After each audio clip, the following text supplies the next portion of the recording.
are going on a little adventure, a road trip, if you will, for the next 4 to 5 days.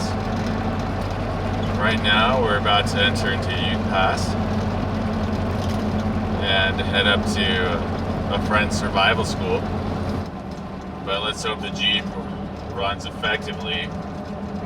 It's been a while since I've gone on a real road trip with it, just because it's had some issues here and there. I changed a bunch of stuff on it,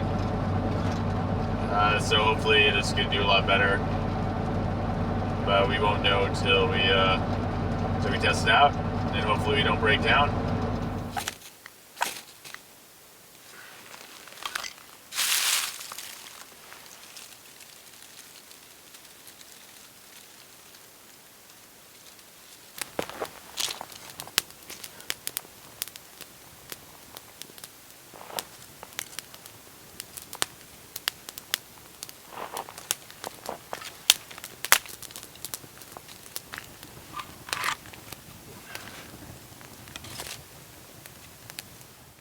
We finally made it here over to the survival school, and I'm gonna have a feast. So here you have some accommodations, believe it or not. Like there's a bunch of shelters everywhere. You know, I have close to my vehicle, got the fire going, and I'm gonna eat myself some good old hearty cranberry walnut bread. Look at that, this thing's heavy. I'm loving myself some mead.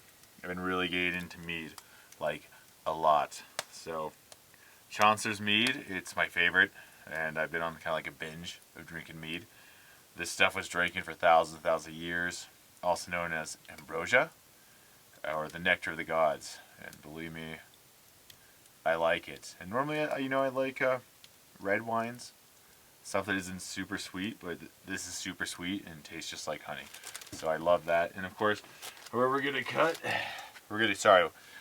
cook is some boneless pork belly. That'll give us plenty of fat, and maybe we'll work out in the morning.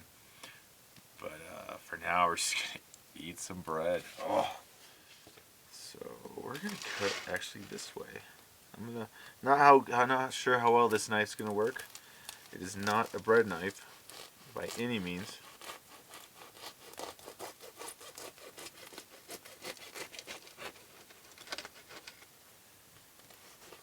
Not too bad so far, but let's see about the slice.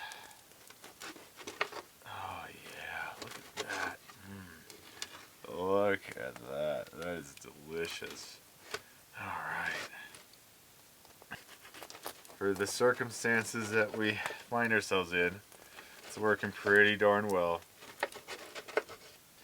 And normally put some butter or something on this. I didn't bring any with me, so I'm just gonna enjoy it. But yeah, look at that. This is tons of calories, and it tastes good. Like honestly, it just tastes good enough. I don't even need to put anything on there.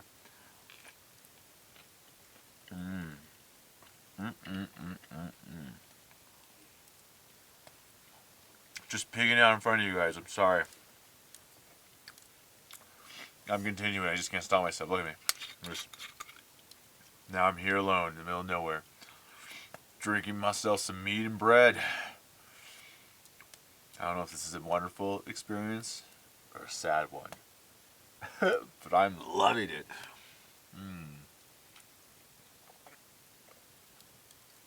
You guys, cool. You guys can say it. So what did he do in his video? Oh, Mateo, he just ate bread and drink meat in front of us most of the time. All right. Now we're just gonna be cooking ourselves some bacon. Very thick bacon. And I apologize in advance. This isn't gonna be one of those where you just see me make all the food and then wait and eat all together. Nope. I already ate the bread. I brought potatoes, but I'm not even gonna eat those tonight. I got this Himalayan pink salt, black pepper, garlic. And it is delicious on everything, in my opinion. Let me tell you something. There's nothing like bland food, especially when you have to just survive off animals and different types of roots and stuff that don't have flavor in the wilderness.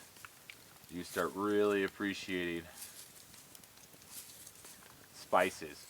And then you start to really understand why at one time in history, spices was considered to have such a value, it was worth its weight in gold. Now, if you want to go even more in depth for spices and toppings, as you may want to call them, freaking celery comes from the Latin word for sal, and that's also Spanish for salt. Because back in the day, or in Roman times, some of the troops would actually be paid in not in coin, not in gold or anything like that, but in salt, because salt was such a commodity as a spice and worth so much that it was, again, that's how people it'd be paid in some parts of Rome, where it was easier to get salt than gold and had a higher value. So looks like they're starting to get done, so we're gonna use this opportunity to taste it. Oh, it's hot. Oh man, it tastes delicious.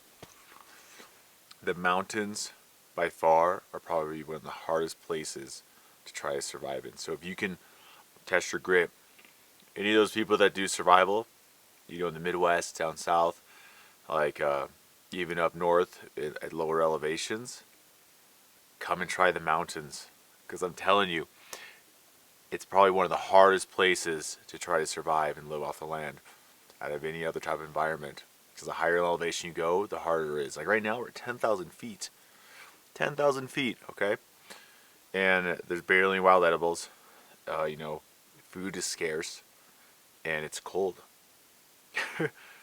So if you really want to test yourself, or you want to learn like in a very difficult and extreme environment, come here, try out the school, or just come to the mountains and spend a night. You don't have to come during winter, and you'll see like it in spring and fall, and even sometimes during summer. It can get down to freezing at night. Yeah, this is no joke. You know, the mountains are hard, and I'm gonna say, because this is what I really think, because I've tried different climates and different conditions and environments.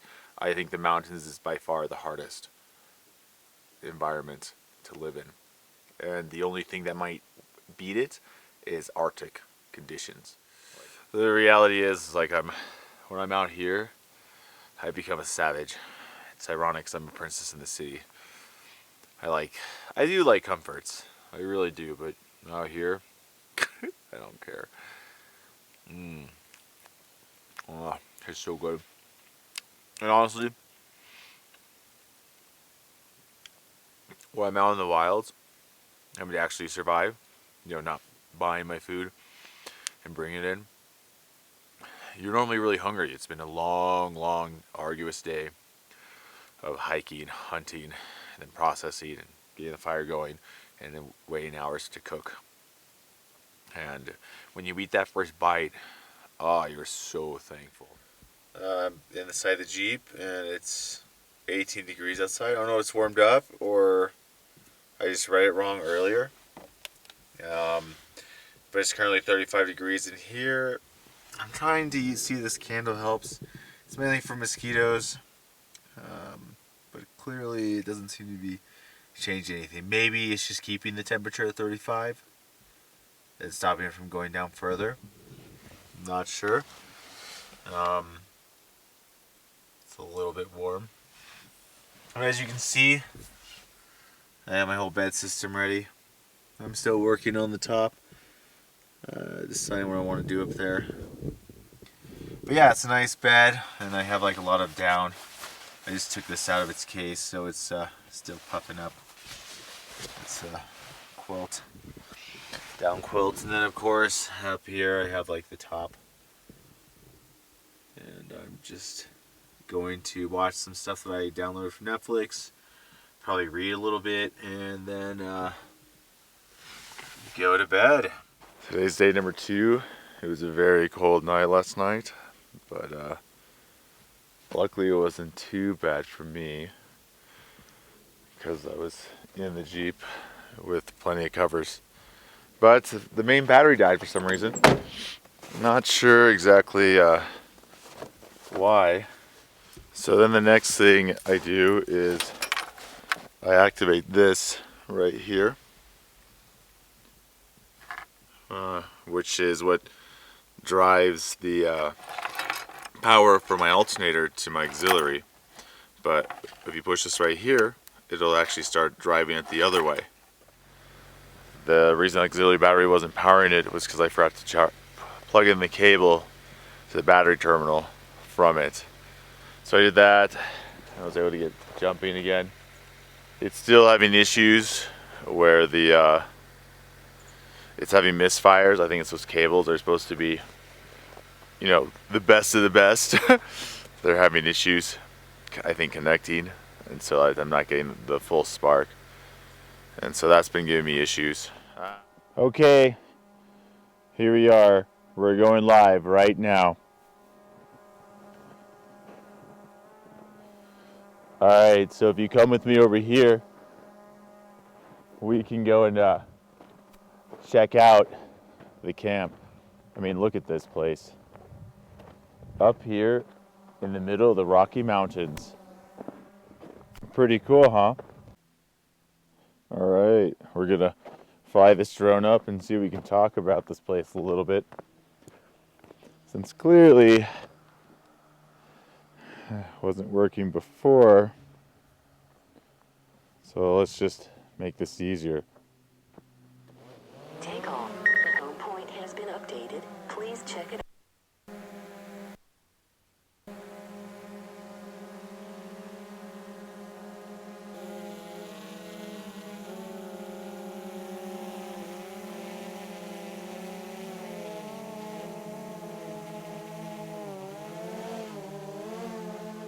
Anyway, where we get started, this thing keeps breaking because the magnet keeps coming unglued, which is a really inconvenient. So I'm going to try something a little different. I'm going to use nature's glue, some pine sap, and I'm just going to put it over here. I already have it on the stick.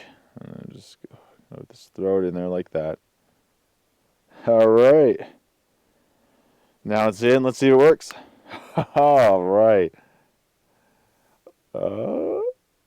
Now let's just see how long it works. It might actually work pretty well. I don't know how it'll work once it heats up in my pocket. It's time to eat some breakfast now. What to eat? Start that. I got some, they have some Pam coconut oil. I'm gonna put in some coconut oil. Oh, imagine that. Coconut oil needs to be warm too, apparently, so it's not working. As usual, the cold sucks, so we're just gonna wait for this to warm up in my pocket. I've also brought some honey mead. Morning mead, right? Is that a thing? You know, like, I'm a meadaholic. Maybe mead's the gateway, you know, elixir for me. Man,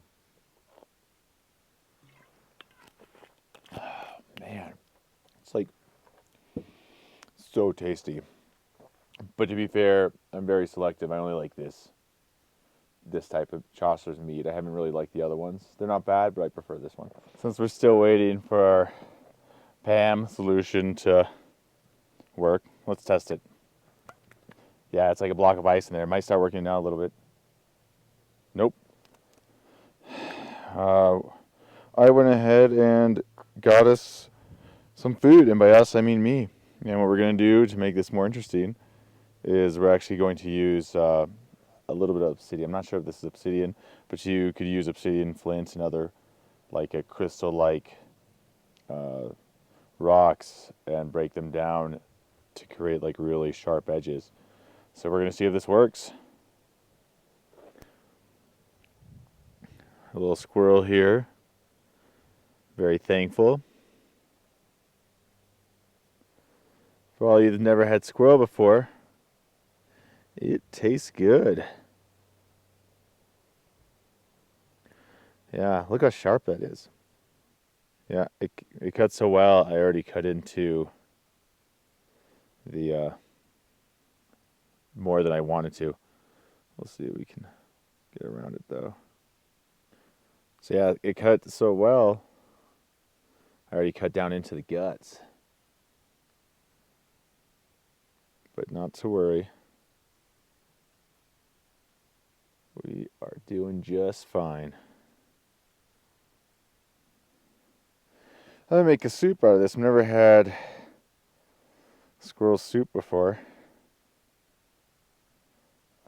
I just grill it up. We got lucky and got ourselves 2. So we're going to just cut things up and make a stew out of it.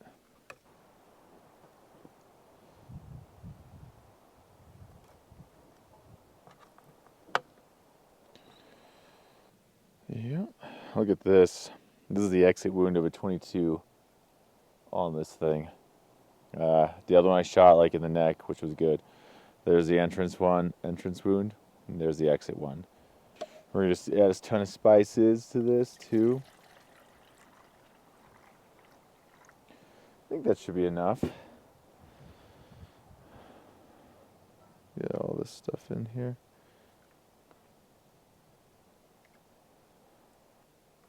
Got a little 2 hearts in here too. I'm gonna eat the hearts of my enemies.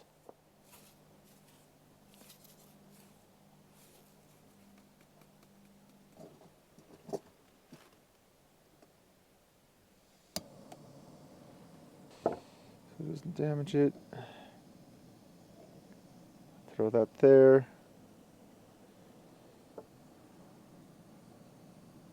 Make sure everything's in there and throw the top on and forget about it for a little while. All right, I want to see if this thing's actually working now. Oh yeah, you hear that? Took all day, but I think it might work now. What? Seriously? I think it's just been a waste. Waste of Pam and a good breakfast. I just want to thank Jason for letting me come out here and trusting me just to hang out at the survival school. It's an amazing place. You can, I like to frolic through the woods and hunt squirrels, as if you haven't noticed already. However, there's a lot more to do here than just that. When a school is in session here, you can learn all kinds of things. And the great thing about Jason is if he doesn't know a certain skill set, he's not just going to BS you. He'll go and find the person that has mastered that skill set and invite him in to teach the class. So, as you can see right here, I'm right next to like a double lean-to. That's a lot of work's been put into it. Jason always makes like a funny joke, because I think it's hilarious too, that when you watch a YouTube video, like when they build these shelters, it's like you think it takes like 30 minutes because you don't actually see the length of time that's occurring to create something like this. But in reality, this took days and a large team of like students to build this up. And it's wonderful. It works great. But consider that this thing took a long time to build, and it still requires upkeep. It's a long-term shelter, but it takes a long time. Living out in the wild is hard, like I've said before. But at a place like this, you can actually hone them in. And I'll be honest, like there are many skill sets that I've practiced here and I've worked on, but I haven't honed them in and mastered them. Like for example, a bow drill. I've been able to get it a couple times, but if you gave me, like I said, make a bow drill and get a fire going right now, I might not be able to. Just because you've been able to get it is much different than being able to master it. So up here you can do that. Normally I take like the easy road out, and I like to know the concept to know that I can at least do it once or twice, and then I'll just go bring a lighter, or I'll use a ferro rod or something like that. So here we are. This place is located in like right on the other side of the hill of by Cripple Creek, and it's high altitude training where you have to really know your stuff and really challenge yourself to be successful because it is hard. Like I said last night, this is a hard place to live and harder still during winter. You know, like just take myself for example. I was trying to be a princess up here, you know, live in the Jeep, enjoy it, like I have all the food I need. And the irony is like those expectations stop me from enjoying like my breakfast because I wanted to use this instead of trying to find alternative means to do it. And it still doesn't work. I think it's broken. I think I'm done with this. But what I ended up doing was I ended up hunting, and I caught 2 squirrels, and right now they're cooking in a soup. And let's see the time. You know, like I bet you it's way late in the afternoon, so it's already 2 o'clock. Okay, and I'm still cooking. Like it'll probably be better in about half an hour. It's 2:30, maybe 3 o'clock is when I start eating. And this is like an average day out in the wilds. And granted, like I wasn't looking for wild edibles, which they'll be limited, and I wasn't hunting all day, like I normally would have. But that's one meal, which will give me plenty of protein, but it's not going to give me the calories I need. Luckily, I have the bread and everything else here, but you can give it. It gives you an idea, right? Like that this whole area where I'm at, which does have a lot of life, is still difficult to get. And I hunted him with a 22. I didn't do him like any primitive way, but you can learn to do that here. That you can. Oh, I show you the inside of this, but Jason gets like a lot of leaves from further elevation to show other types of shelter systems and how they can be used since you really can't get leaves at this high elevation. Even in like a dense aspen grove, it'll be the leaves will be uh, much less than you would find like at lower elevations where you have different types of trees that can grow bigger leaves and more numerous ones. So he'll actually bring them up here to show students different ways to build shelters. And so right now it's just a storage for those leaves. But again, if you guys want to challenge yourself, and that's someone that's like just starting, someone that's been doing it for a while, or someone that considers themselves a master of their own domain and their own environment, come up here and try it. I promise you, this world, the environment up here, is going to be much harder than anything you've ever tried at lower elevations. Challenge. That's my challenge to you. Try high altitude survival. You don't have to try during winter. Try any other time of the year, and it's still going to be difficult. But winter is the hardest. And if you can do it, and you'll know, you know. So if you can master it and get it done, like you can do anything, like hands down. A cool story that Jason that's told me before, and I laugh because I understand. Like here in Colorado, you go fishing, right? You go to a reservoir, you go on to catch trout. You get like a 12-foot trout, like a 12-inch trout, and that's good. Like that's a keeper. Like that's a pretty good like a size fish for an average day of fishing. Okay, now they do get bigger, but that's like not bad.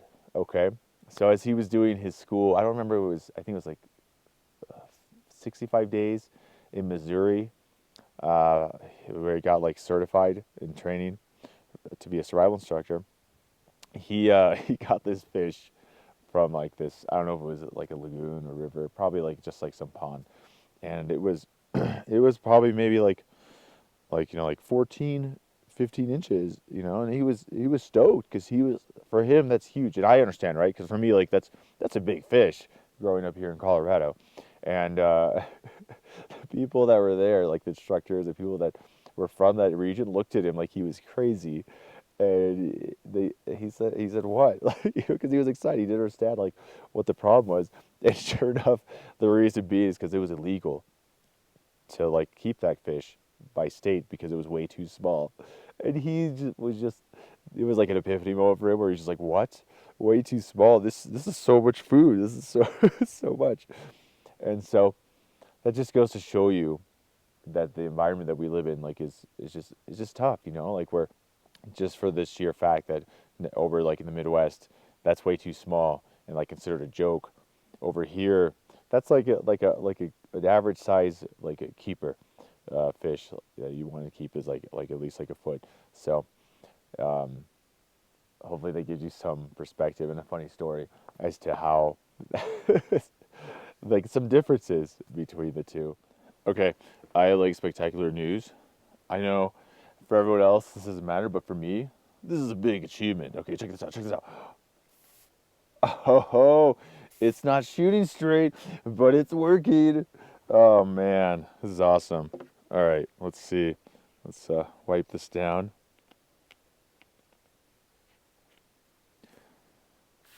There we go. Now we're shooting straighter. Yeah, so it finally, I think like it got, I'm pretty sure the hose here got frozen, and so now it just finally unfroze. I'm gonna keep it in my pocket, as you probably noticed I've been keeping it there all day until it goes. I'm not sure if we're gonna make something today. The squirrel's gonna be enough for a meal, especially if I eat snacks to give me the carbs that I need. Some more good news is that the Jeep may not be as bad as it originally seemed. That I'm not getting the misfires anymore, but I am getting a rough idle, and I think that's because of the I think it's called the IAT sensor, and basically it measures like the air temperature as it comes in into the engine, and that's I changed the sensor itself because of the that was obviously an issue, but it looks like it's the connector that has the problem. So I'm gonna try to look for it I'm gonna try to look for it in Cripple Creek and hope that I can find it. If not, I'm gonna have to decide whether I just go back to Colorado Springs, get the part, and then keep going, or just continue my adventure and hope for the best towards Canyon City, and maybe see if I can get it there. But the good news is that it's looks like it's getting better. It's probably those good luck charms. They're right. They're cooking right here. You know, squirrels and I. You know, like that is my staple food when I'm living out here in the wilderness. When I'm just living off the land, it's squirrels. Okay, squirrels, squirrels, squirrels. And I get made fun of a lot here at the survival school, and it's okay because it's true. I do like my squirrels. So cooking like this in a soup will retain a lot more of the nutrients than I would over the grill. I just really like the way it tastes over a grill with some salt or some garlic. So that's why I always opt for that option. But we'll see how this one works. In fact, you know what? In fact, let's look at it right now. Come here. Let's look at our dish. Look at that. It smells delicious. And here we have a squirrel egg. Ooh, look at that. Let's taste it. See how it tastes here. I'll let you guys see it. Yeah. Uh-huh. Very soft because it's been there for so long cooking. Wow, I miss squirrel. Soup squirrel is not bad. I still prefer it grilled, but soup squirrel is much easier to eat.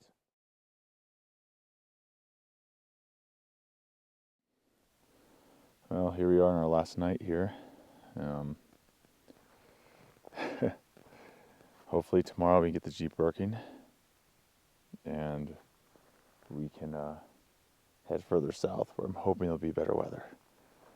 And then we'll be able to explore some pretty cool areas on BLM land.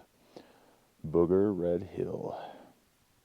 But anyway, my battery's just about done right now. So I'm gonna head down and probably eat a little more so I can stay warm tonight. It's gonna be another cold night. I don't think it's gonna be as cold as last night, but we'll find out soon enough. All right, time to start charging batteries. I'll see you in the vehicle, or tomorrow. I haven't decided yet. All right. Well, it was another cold night. We're finally leaving.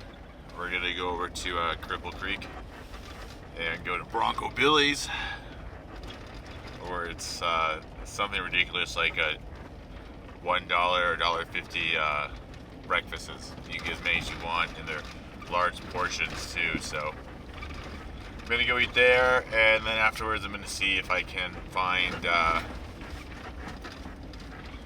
like the part I need so that the Jeep runs properly. The likelihood of finding Cripple Creek is pretty slim, but I'm gonna at least try. Oh, this road's terrible right here. Ooh, which wouldn't be that big a deal, but I don't have anything strapped down really. I just kind of threw things together, didn't even set up the bed back, and I went going. Because I'm just gonna wait till it's warmer out to fix that up. Anyway, yeah, like I'm gonna go hopefully find that part, but if not, we'll just head our way down to Canyon City where it'll be warmer at night, and they'll have a much likely higher chance to find that part, and if not, they'll can definitely order it in for me by tomorrow, and then we can go to the places that we want to. Oh, look at this!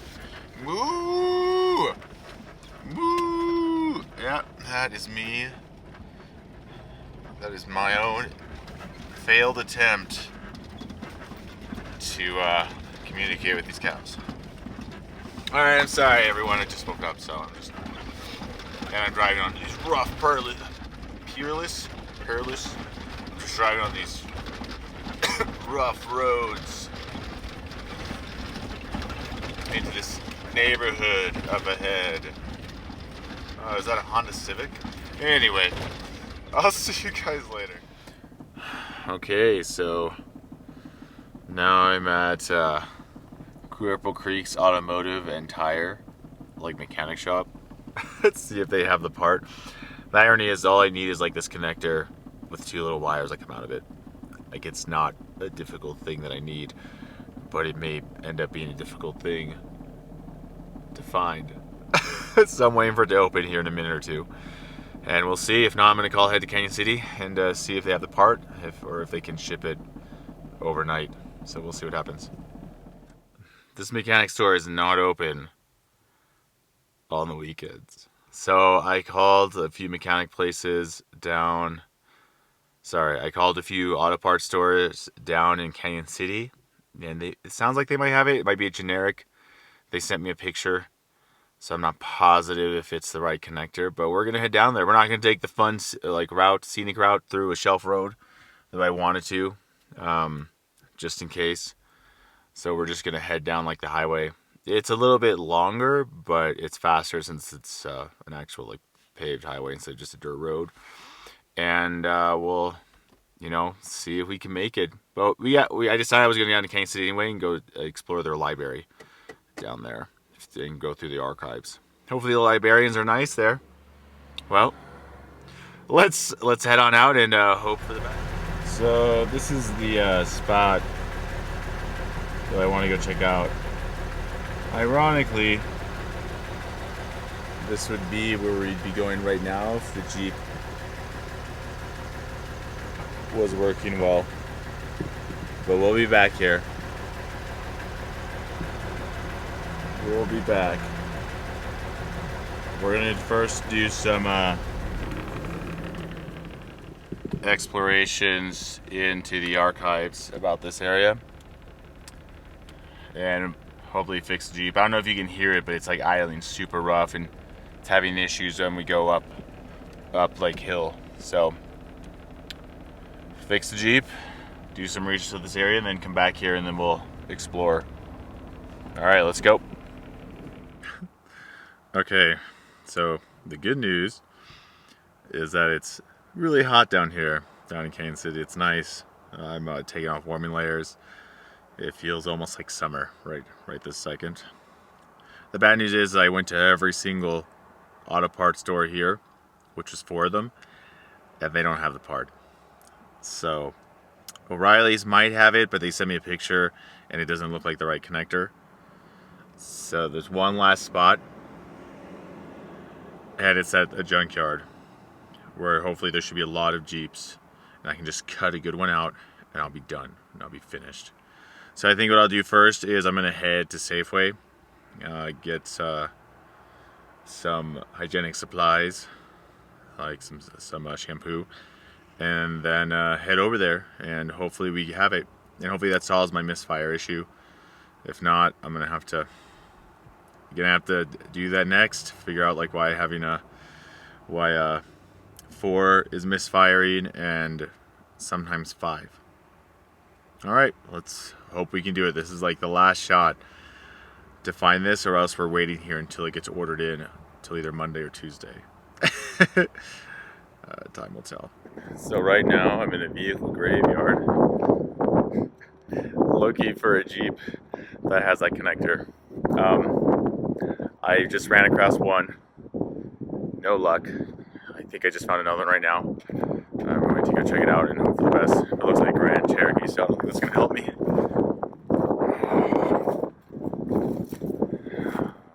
Yeah, it's a Grand Cherokee, wrong engine.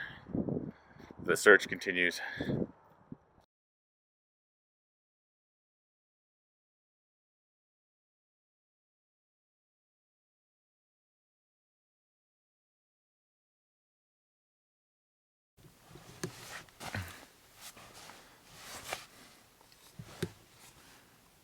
Alright, so this is day 4, and last night I ended up just going to these hot springs in Canyon City. I think they're called Dakota Hot Springs, and just spending the night here. So unfortunately you won't get to see yesterday or today because it's nude optional hot springs, so you're not allowed to bring any cameras or anything in. So sorry everyone, missed out. And anyway, I'm gonna go play around with my birthday suit a little longer before heading off on the road and seeing if the Jeep is finally working. A little bit of driving today, we'll be able to tell. Oh, I hope so, so that we can go into adventures into the unknowns and hard to reach places. Till then, see you later. You want to hear some irony? Got the Jeep working just in time